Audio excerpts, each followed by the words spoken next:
I won't give up, no, I won't give in till I reach the end, and then I'll start again. They're the lyrics to a song, but that could be a saying for anyone who's unsure about the world of technology, but understands it's difficult to be part of today's world if you're unsure of technology, like using a PC, a notepad or a smartphone, being safe online or emailing, using LinkedIn or Facebook or any of the other platforms, finding information online, writing a resume and applying for jobs online, researching online and online shopping. Well, there's free coaching for people on low incomes to help with what you need to do with way less stress. Please welcome the course coordinator, Bridget Hogg. This incentive, Bridget, hello, welcome to our time. Thank you. It's funded by the Wyatt Foundation. That's right. Now, I never knew anything about the Wyatt Foundation before talking to you. So just brief us quickly, what's the Wyatt Foundation? So essentially it's a trust. It's set up by Dr. William Wyatt. He died and left the money to this trust because he didn't have any children. And he wanted to ensure that people who were in poverty or people who were experiencing any kind of inequality had this money to help them challenge inequality and fight poverty. Right. And over 73,000 South Australians have been helped by grants from the Wyatt Trust. So it's quite amazing. That's extraordinary, isn't it? Absolutely. You just say, yes, I mean, it's good to make money, but if you've got really nobody in family to leave it to, sometimes you don't necessarily want to do that anyway. But to leave it to help other people who are really struggling. It's a shame that in our society today that people are in that situation, and no matter what politicians talk about, because they do a lot of talking about, but it doesn't really seem to improve the situation, does it? Absolutely. And those people who go to work, they get a lot of training on how to use new technology. But we need to challenge the inequity that people who might have a smartphone often don't get training in how to use it. It doesn't come with a free 16-year-old. And the other thing is, particularly in my age group, when we grew up, we learnt to write and we learnt to look at indexes in books. But that transition isn't always a simple thing to achieve. No. Because it's a bit terrifying when you pick up a phone that you've never seen before and try and find your way around. You've got to have some concept of what it does before you can do that. And the courage not to think that you're going to break it by prodding it. Yes, make a mistake. Don't let me make a mistake. It might not work anymore.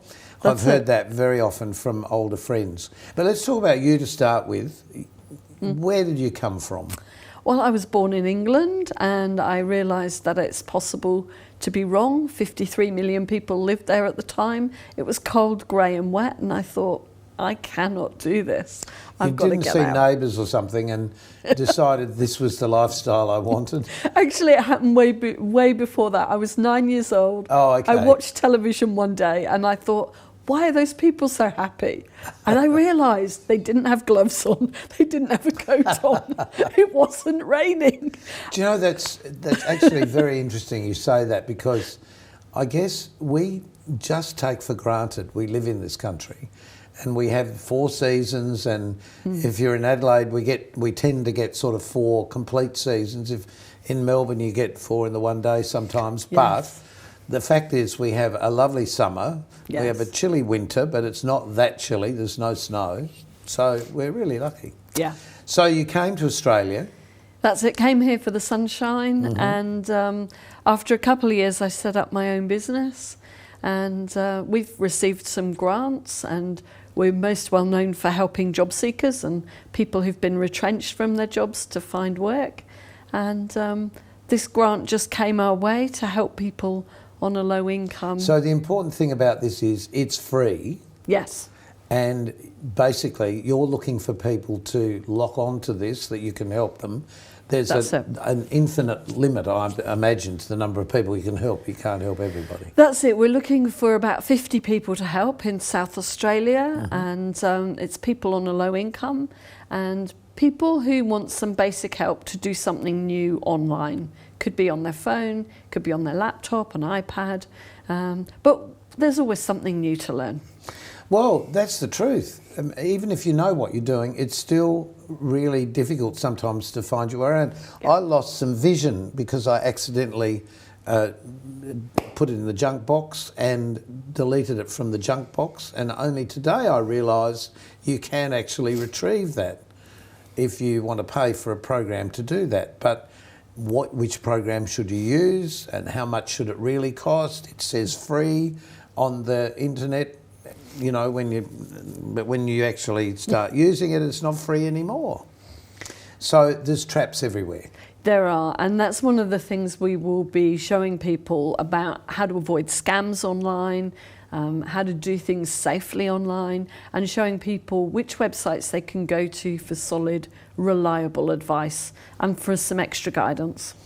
And that's difficult too, because Google can lead you in all sorts of different directions depending on who believes what and when.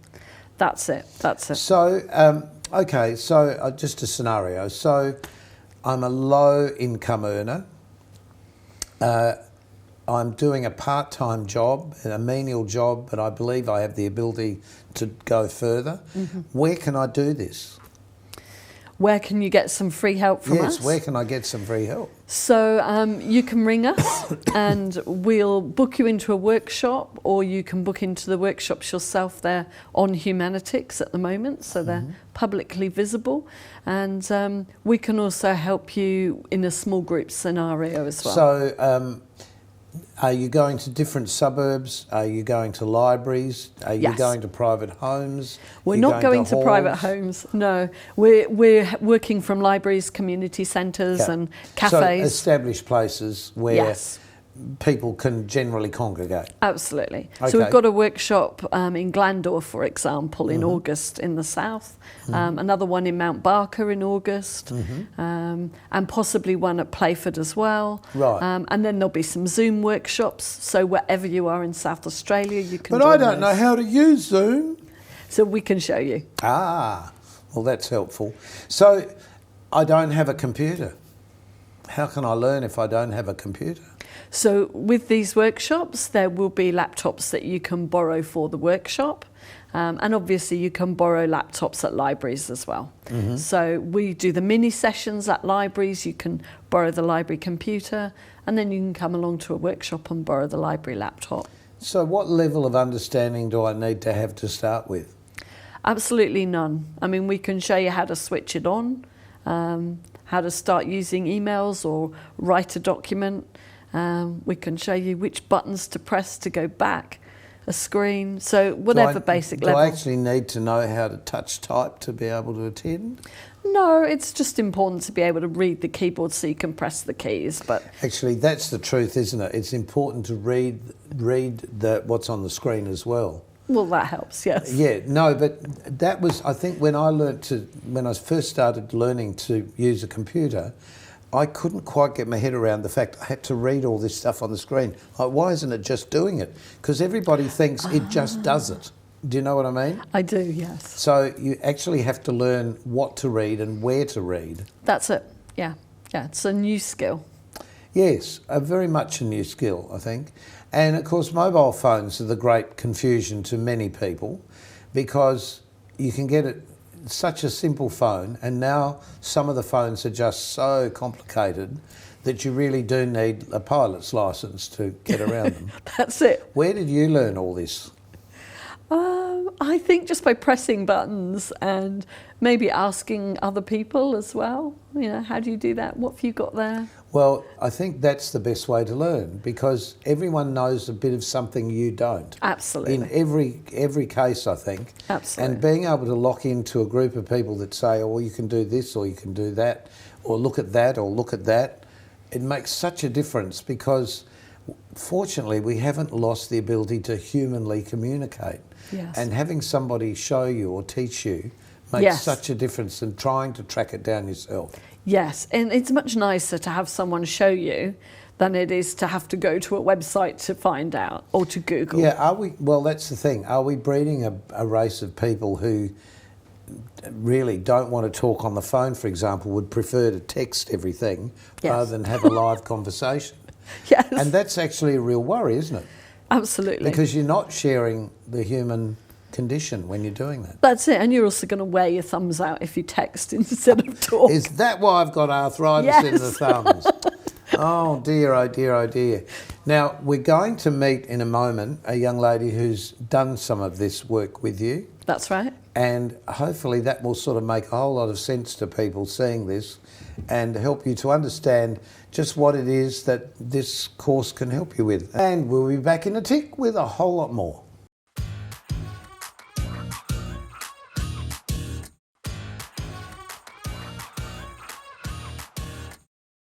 And welcome back. We're talking with Bridget, and now we're introducing Pawanpreet. Did I say that correctly? Yeah. How close was I?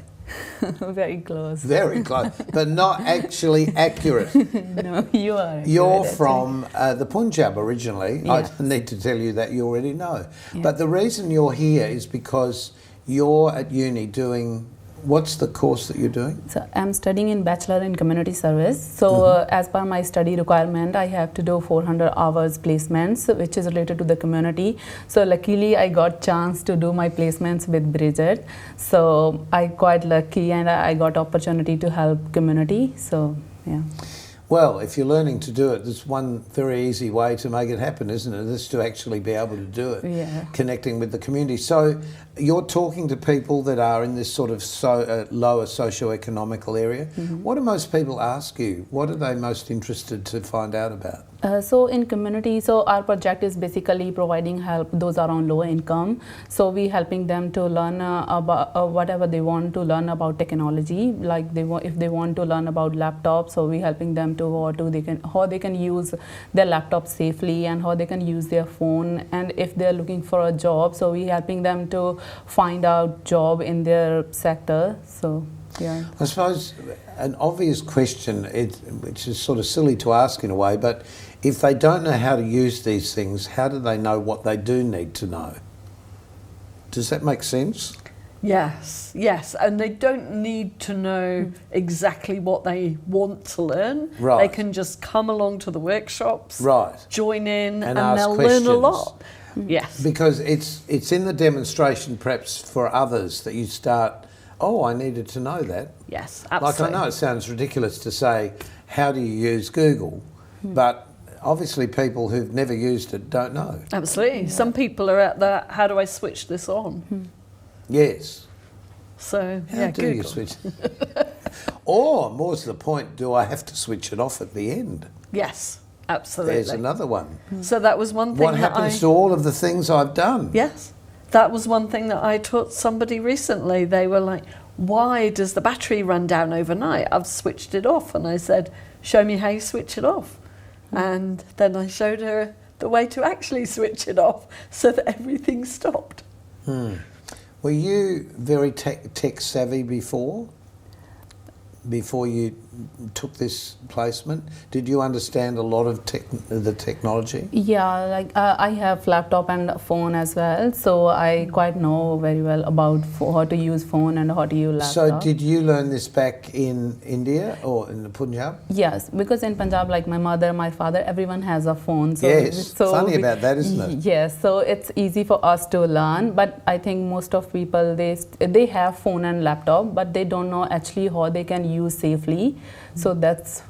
Well, it's not just safely, it's all of the other things it'll do apart from the first things you learn. Yeah. Because it's interesting, it's like, oh yes, I need to have this latest technology, but the latest technology doesn't really come with an instruction book because it's in the technology. Totally. Yeah. And that's the most frustrating thing. There's no one to show you, there's no instruction book you can read, but we do know some things that we can show people, like websites they can go to get little tutorials on different things, like sending emails or using social media. Well, that's the other thing, isn't it? When you actually understand that, you can virtually teach yourself anything. Yes. Now, yes. Because somebody has left a video somewhere in the world, and mostly in English for us, that we can understand how to basically do anything. Absolutely. Maybe not brain surgery yet. Yeah. So just give us an example of the type of people that you feel you need to attract. Well, we're open really to anyone over the age of 18 Right. who's on a low income. Right. and based in South How do you Australia. determine a low income? So if you're a single person, under $35,000 of income a year would be low income. Right. Obviously, if you're a family person or part of a couple, then your income would be higher and yet you would still be on a low income. So you could have a couple of children and a partner and be earning 60 or 65,000, but you're still on a low income. Because so we let people, your income's being used up by your family needs. well, it's being used up by the electricity bill. Well, that too. That too, even more so now, yes. Exactly. So we let people self-assess if they're on a low income. And the other thing we're looking for is people who've been in South Australia for a while. Right. So people... So because this program is also happens in Melbourne, is there anything like this in Melbourne? Is there any foundations set up? Are there places people can go to? Or is it just say, go to your local library and ask? Yes, I would definitely say go to your local library and ask if you're in Melbourne. The Wyatt Trust is really South Australian based, so there isn't the exact same program as but there there'll be might something be here. similar. Absolutely. Yeah. Libraries are a great place to go. Yeah. Before you took on this assignment, did you feel this was the type of thing you wanted to work within this area? Yeah, before I took this assignment, I was searching for other organizations as well, but I found this one is different and unique.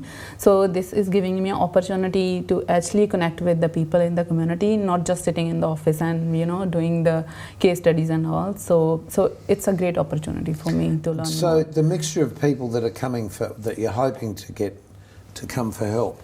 Is this a multicultural area in a way that there are people that have perhaps emigrated to the country have not quite caught up with the English side of all this? Mostly this is Australians and white English-speaking Caucasians who've lived in South Australia more than 5 years. Okay, that's another criteria, the 5 years. That's one of the eligibility criteria Right. that the Wyatt Trust sets because of their trust's That's understandable, rules. yeah. Yep. But yes, we've helped a lot of people over the age of 50, as you can imagine. Quite a number of people that we've helped are experiencing domestic violence issues at home. And many people Well, it's have just... certainly an area that any help would be much appreciated. Yeah. I find it so hard with the education that we have that people still resort to domestic violence. It just doesn't make any sense. And it's not Yes. the subject we're talking about, but Yeah. education is a way out of these things to know what is available to you. That's it.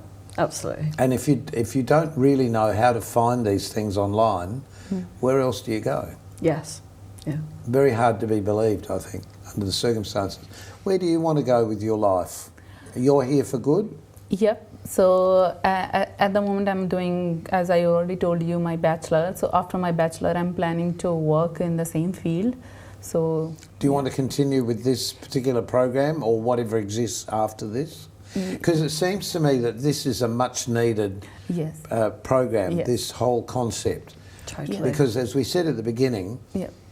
who teaches you to do this? If you didn't learn it at school, which fortunately students are today, but if you're over about 50, you didn't learn to use this technology as your base form of understanding, of finding things.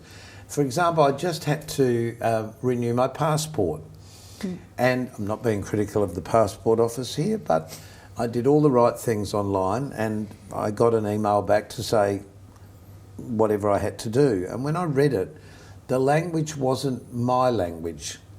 And I found that really difficult. And I looked at this thing and I thought, surely this isn't what I'm supposed to do, this second form. There's nothing for me to fill out.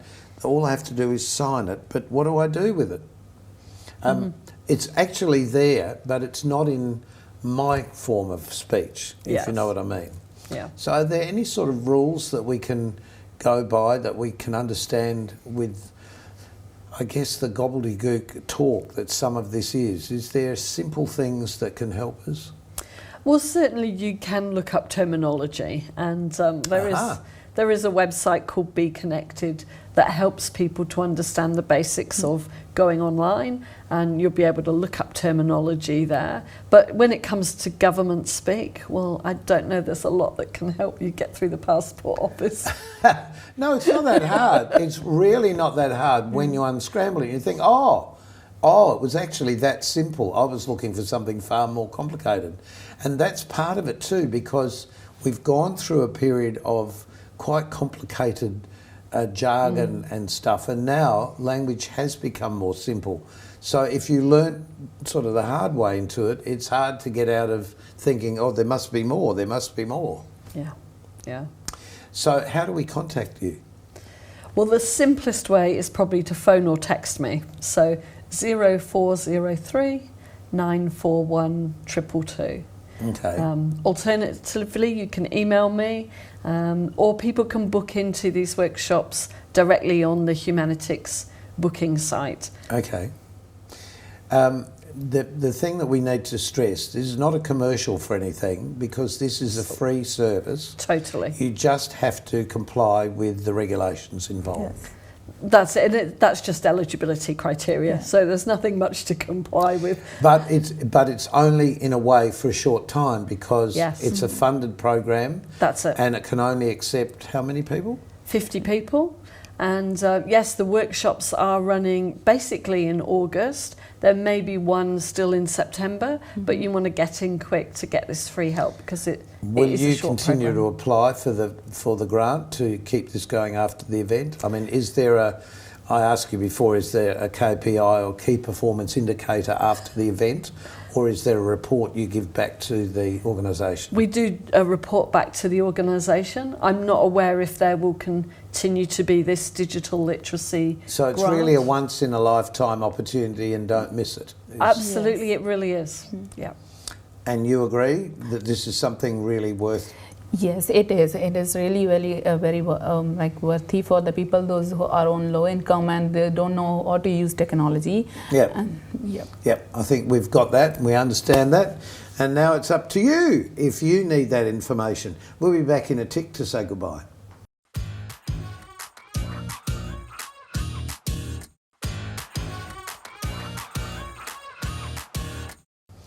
We've been chatting with two lovely girls about a program that you may be interested in pursuing. It's called Free Digital Literacy Program. How Hard Could That Be? It's been lovely talking to you, because knowing that these things are offering, but knowing that it's only for a brief period of time is really important to understand. What's the final word you'd say to somebody who's a bit nervous about the whole thing? Try everything. Just like the soundtrack says, if you try and you fail, you just get going again. And that's what we're there to help people with. Press the buttons and try. Right, but because if we don't, we lose contact with where society is going, and it makes it so much harder to pick it up later. Yes. And we need to understand these things now, because so much of the things we have to do in life, we have to do online. Yes. And it can make it a lot easier. Sure. You don't realise what you might be missing out on. Well, that's the other thing, isn't it? We can live in our own little cocoon, but we need to really become a butterfly at some point. How has it helped you working in this with the course that you're doing? So it's helping me a lot. So it's, as I already told you before, it's giving me a good opportunity to learn more about community. So I'm having a good experience. When you say community, is it more about the people that need this assistance? Yes. And how to help them? Yes. And the course that you're doing, has that covered that? Yes, it's covering everything. It's about counselling and helping community, and as well as domestic violence. Right. So it's related to everything. Right. Well, I should just mention, to finish this little interview, you contacted the station with your story to say, I have this free opportunity for people watching the program or watching the station. They let me know so that we could actually contact you, and that's how this interview happened. So if you maybe have something that you would like to talk about, a story that we might like to share, then please let the station you're watching know about it, and we'll do our best to bring the people that are making it happen to you. But in the meantime, thank you so much to you both. Good luck with the program. Thanks. And What can I ask you? Maybe I don't qualify. Never mind. So until next time, thanks again. Next time, we'll see you. So keep yourself nice till then.